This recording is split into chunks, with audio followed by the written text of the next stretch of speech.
So next year will be the 20th anniversary of the fourth highest grossing movie in history, Titanic.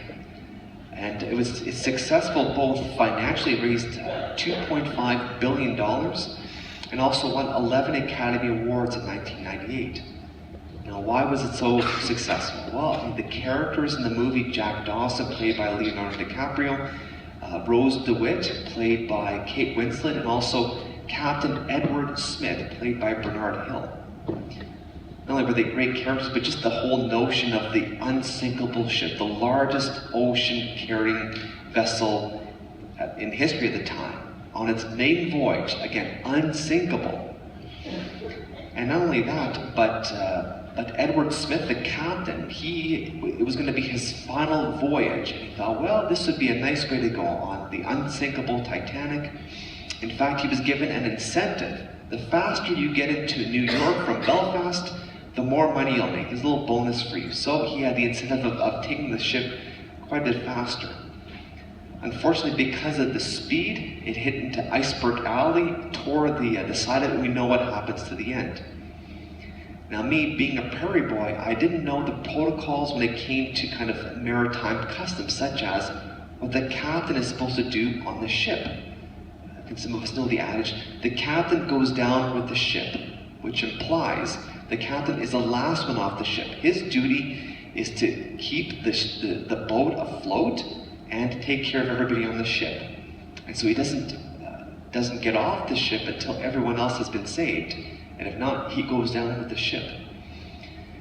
So unfortunately, Edward Smith on his last voyage, truly Titanic was his last voyage because he sank among the 1,500 people who also died on the Titanic. Regardless, Captain Smith's job was to be responsible for the ship and bring salvation to it. Likewise with us, when Jesus is the captain of our boats, the boats of our lives, he saves us. Now this year, all the Gospels taken from the 70 readings are all taken from the Gospel of Luke, which is, in a remarkable way, reveals the extravagance of God's mercy and compassion for those who are willing to receive it. I mean, the great stories of the prodigal son come only in the Gospel of Luke, as does the Good Samaritan, and even this one, the call of Peter. And the vivid example of the large catch of fish, I think, is remarkable. And what happens when people have Jesus as the captain of their boats and they're faithful to it, good things happen. And so we have the call of Peter, and that Jesus is very pragmatic. The gospel today says the crowd pressed in on him. And so he realizes, if I go into the boats, more people will see me and I can see them, and my voice will project more than being surrounded in a very limited environment. So it happens again in the boat of Peter. Now, this is not Peter's first occasion to meet Jesus. It actually happens in the previous chapter when Jesus heals his mother-in-law. So Jesus gets into Peter's boat, and as we've just heard, that Jesus tells Peter to put out into the deep and wait for a catch. But Peter reasons with him, we've worked all night and caught nothing. But if you say so, I will do it. And so Peter is faithful, even though it doesn't make sense, and in the catch of fish. And I think what's remarkable for me is, if I were in the boat with this large catch of fish, I'm taking my paper out or my tablet and kind of figuring out how much money I'm going to make off this. But Peter's reaction is the opposite. He goes down on his knees and says, "Go away from me, Lord, for I am a sinful man." And even his language changes. When he first meets Jesus, he calls him Master, and now he calls him Lord. So he realizes there's something divine about this Jesus figure. And then it's kind of like revealing who Peter is, and yet encountering God's mercy, he's moved by it. And so much so that Jesus says, "You will not be a fisher of fish, you will be a fisher of people." And they went ashore, left everything, and followed him. Remarkable. And I think when Peter remains faithful to Jesus being the captain of his life, he does good things. And even when he walks in the water, the first few steps he's going along, but then he gets scared and he falls. And also when Peter does not allow Jesus to be the captain of his life, such as the Passion, when Peter denies Jesus 3 times, that's not good.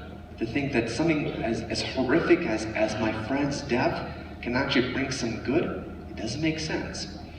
But at the end of John's Gospel, when Jesus asks Peter, "Do you love me?" 3 times, undo the 3 denials, ultimately Jesus will say to him, "Feed my lambs, feed my sheep, and someone will tie a rope around your waist and take you where you do not want to go, but come and follow me." And this is what Peter does. So after Pentecost, the remarkable nature of what Peter's able to do. Because when he's a man of faith that trusts God, even when it doesn't make sense, great things happen. When he doesn't trust God, bad things happen. And so when Peter's faithful to allowing Jesus to lead him and puts his trust in him, good things happen. And so when Jesus is the captain of our boats, the boats of our lives, good things happen. Now Jesus came into the boats of our lives when we were baptized. Often we were little, so we were baptized in the faith of our parents. But throughout our lives, I'm sure there are many moments in which life doesn't make sense. And to put our trust in God, say, "Lord," like with Peter, put out into the deep, wait for a catch. "Lord, it doesn't make sense." And how many of us say, "No, I'm not going to do it, Lord"? But I think when we do put our nets down and trust in God and appreciate the remarkable gifts He wants to give us, so long as we're open to it, I think that's a good thing. Like for me, for instance, I was, so this year will be my 8th anniversary of ordination to the priesthood.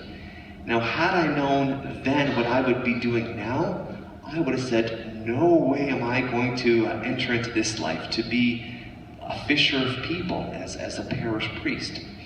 But then realizing, okay, John, every day just trust in God and He'll do good things for you when it doesn't make sense. And I think for maybe my life is a bit of a testimony to it, very similar to Peter's call of faith. It doesn't make sense, but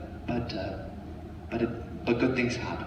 And I'm sure all of us have a similar testimony of when we really trust God, when things don't make sense, and when we actually put out into the deep and wait for a catch. Wow.